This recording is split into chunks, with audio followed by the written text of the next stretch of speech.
Tina Alexis Allen was good at keeping secrets. The older brothers who molested her, starting when she was 9, she would tell the teacher who took over a couple of years later something else to keep locked away.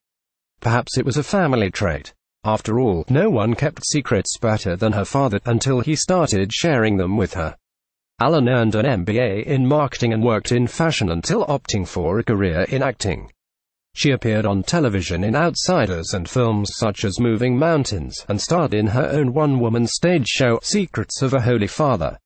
Her book Hiding Out, a memoir of drugs, deception, and double lives hit stores February 22, exposing the long-hidden tale of a tumultuous youth in which her desperately damaged family life turned ever darker. Allen grew up in Chevy Chase, MD, the youngest of 13 children born to a conservative Catholic family. She was a great athlete, earning a gold medal for basketball in the U.S. Youth Games at age 12. It seemed like an idyllic suburban childhood as her travel agent father peddled pilgrimages to the Holy Land.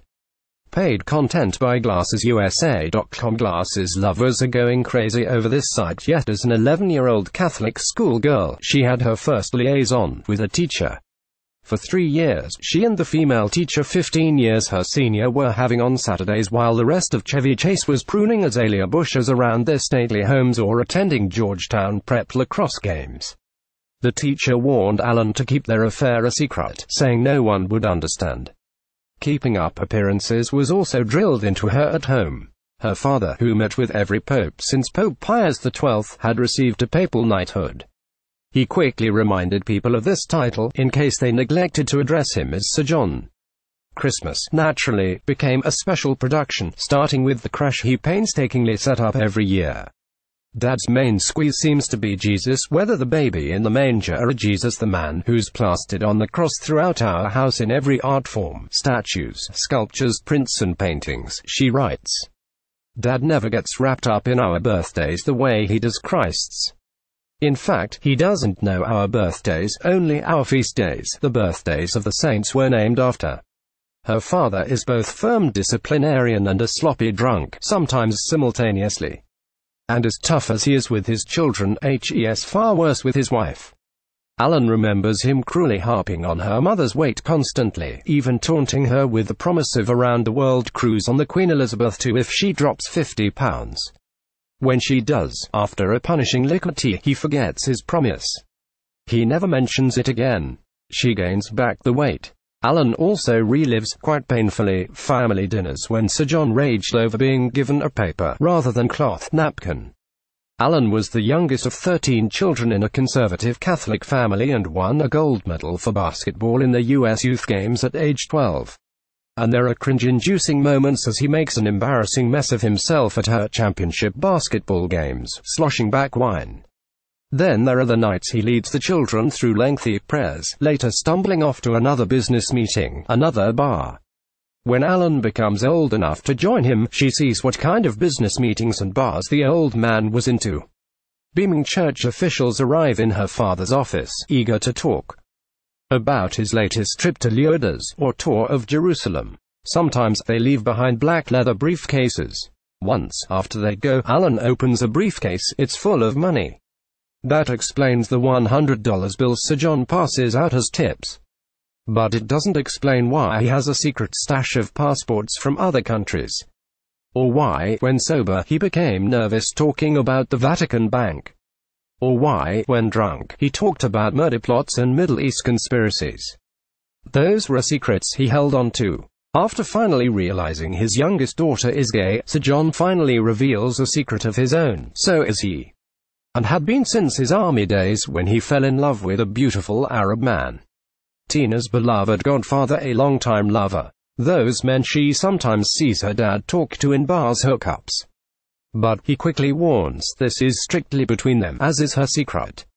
Bonded by booze and blackmail, the middle-aged Sir John and his barely legal daughter hit bars together, cruising for young men for him and older women for her. Allen's life, once dominated by cruelty and abuse, takes a deep dive into a decadence, fueled by champagne and Sir John's never-ending supply of mysterious money. Her average-looking, but well-endowed father, the family jokingly referred to his penis as Sergeant Pepper, slid deeper into his secret life. He wore ever tighter pants and chased after even younger men. Allen gives herself up to casual hookups and increasingly public. Yet even as they shared this double life, confidences and amyl nitrate poppers under the disco ball, they still refuse to tell some truth to themselves. Sir John continues to kiss the rings of clergymen and proudly leads pilgrims on tours of the Via Dolorosa. But he refuses to acknowledge the hypocrisy of proclaiming his godliness in public while sleeping with his daughter's godfather in private. And while Allen acknowledges the pain of being abused by her older brothers, she insists her relationships with her female teachers were consensual, even though she was only in 7th grade when her homeroom teacher first took her to bed. When her latest lover points out she was a victim of child abuse, Allen argues, "I was really mature for my age." Hiding out is about a lot of lies, and some of the ones we tell ourselves. Eventually, Allen started telling the truth. Weary of her mother's constant suspicions, she mumbles a half-hearted confession that she likes girls better than boys.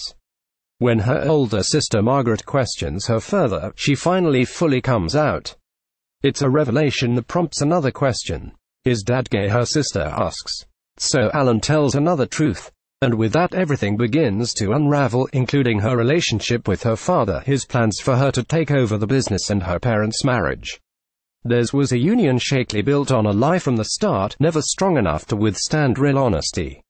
Allen's book begins to end there, although she still hasn't quite uncovered all the deceptions.